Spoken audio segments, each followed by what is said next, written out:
Yo, what's up, y'all? Ariswuju, and we're going to be talking about Fear the Reaper. I have a lot of new information and details to give you guys, so I think we will get into it. But first, I will summarize the whole premise of the game, then I'll talk about the residents, and then the Reaper, and then the other items that are in the game, and then the escapes and things of that sort. The type of mechanics in the game, and yeah, you know what time it is. Yeah, so this is a 1v7 asymmetrical horror game that's supposed to be coming out relatively soon. And something that's really neat about this game is it's supposed to be changing as the games go on. There's going to be different maps that we play on, and the different maps will kind of have different escape objectives and how they're presented to us. One thing that's pretty cool with this game is you're not really strong armed into helping your teammates. It's not really the rules to do that. You can just be a solo guy and kind of play for yourself, or you can work together and do those type of things. So let's talk about some of the residents in the game, and they're basically this game's version of these survivors. But when it comes to these characters, they do have unique abilities that they bring to the table. There's the Seer, and from my understanding is this person is able to locate the Reaper to a degree. There's the Devotee.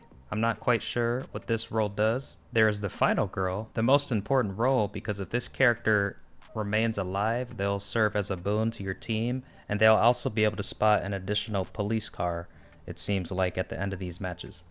But on the other hand, if the Reaper is to take this character out, then the Reaper only gets stronger. There is the Protector role, and if you have this class, then you start off the match with a shotgun and extra ammo. And it is important to note that when it comes to these roles, you're not able to pick. You kind of get thrown into the game, and then you get a random one. There's also a role called the Summoner. I'm not sure what this person does, but I guess we'll find out in due time. And for the other two roles, the Collector and the Time Thief, I also don't know what they bring to the table. So let's get into some of the items that these residents can find.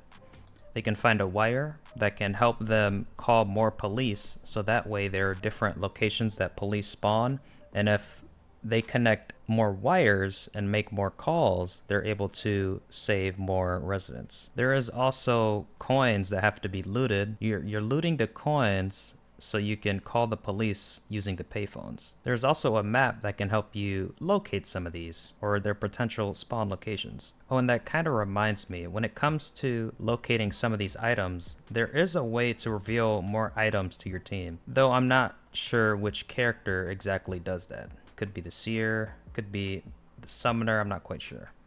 So let's go back to the items. There is also a screwdriver. A screwdriver can be used to lock a door from the outside. When that door is locked, it'll be locked for about 10 seconds. And of course, if you're inside, you can lock the door without the screwdriver. There is also like anxiety pills, and when you use these, you cannot be tracked by the killer. And from the killer's perspective, he won't be able to see your presence when it comes to his icon, but more on that later. There is also a bus ticket that can be found, and that can be used to escape the match, but it's only a one-time use, so only one person can use it to escape. And briefly, if you're still here, like the video if you learned something new, and subscribe to the channel. Okay, now let's talk about some of the movement of these residents. This is very important. So when it comes to crouch walking, the Reaper isn't able to track you when he's in his stealth mode. And he also has an ability that can't track you either if you crouch walk. Now, you can also walk. You're not completely silent as to being crouch walking, but it's more movement speed. And you can also run or sprint. The Reaper can use his ability to actively track you down if you are sprinting. But remember, if you use those pills, he still won't be able to track you if you're sprinting. So as you know, you can crouch walk, walk, and sprint.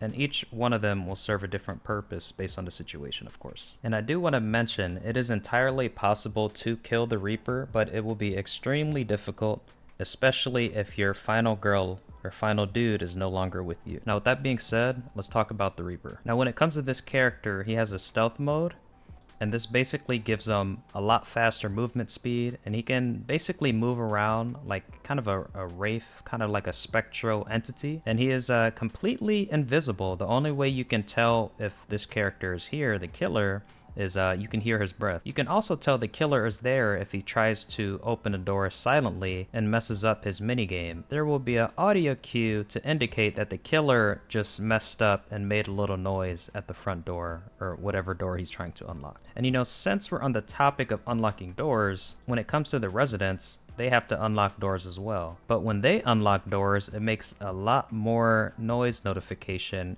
and the Reaper can track them for a bit.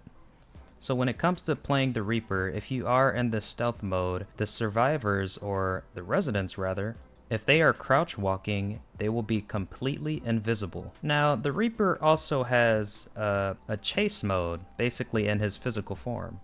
When he is in this form, he has footsteps, of course, and he's visible, unlike the stealth form. But when he does opt to unlock a door, he can't when he's in his chase form. He has to physically break it down. It's very loud. And it is important to know that when the Reaper is in his chase form, he will not be able to jump straight back into the stealth mode for a period of time. Furthermore, the residents can outrun him, but only for a while. If the Reaper is in a pursuit or a chase for a little too long, he'll become enraged. And when he is enraged, he will be able to grapple a resident even when he's in his stealth form. And he will basically force the altercation to end them. And you know, typically when this happens, the resident has to hit a certain key. If they hit the wrong one, they'll just die. Or if they hit the button too slow, then they'll also be finished. Additionally, in his enraged mode, when he breaks down a door, he'll break it down a lot faster. And it would be times like this where if a resident does have a shotgun, to shoot him, to stun him for a bit. So let's talk about some of the Reaper's perks. He has a perk that would allow him to detect people faster, giving it a shorter cooldown. He has another perk that would give him reduced stun time when he's hit with a shotgun blast. And for those sneaky Reaper players, there's another ability that would delay his breathing when he starts to walk, which can really throw people off, because remember, if he's in his stealth form, you can just hear his breathing.